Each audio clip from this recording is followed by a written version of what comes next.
The Ringing Cedars, Series 22, Anastasia, Book 1, Vladimir Megre. Gymnasium in the Forest.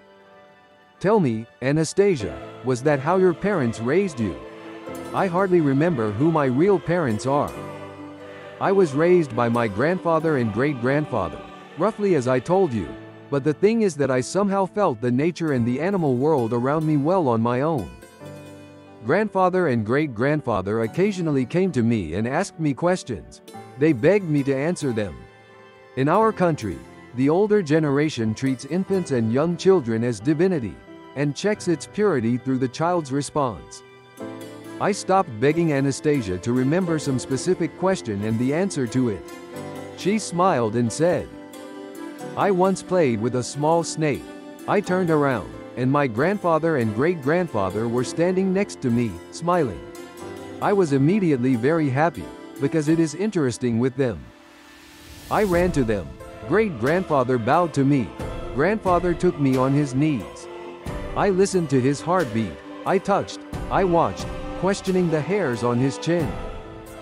Then my grandfather asked me, 'Tell me, Anastasia, why do my hairs grow here?' So he pointed to my head and chin. 'But they don't grow here.'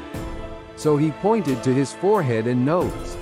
I touched his forehead, nose, but the answer didn't appear, and I couldn't speak thoughtlessly. I had to figure it out myself.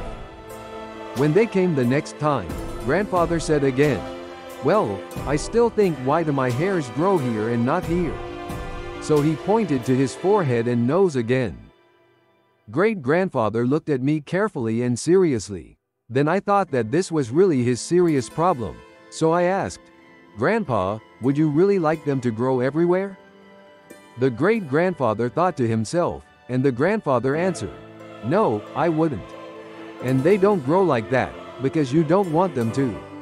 He is thoughtful, as if he is asking himself, stroking his beard, 'And they grow here, so why do I want that?'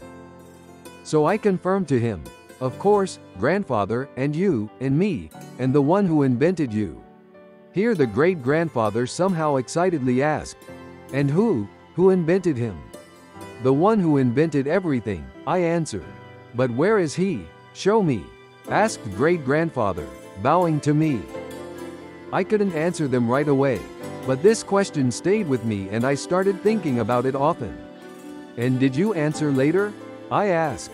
I answered about a year later, and I received new answers, and until then, until I gave answers, my grandfathers did not ask me new ones, so I suffered a lot.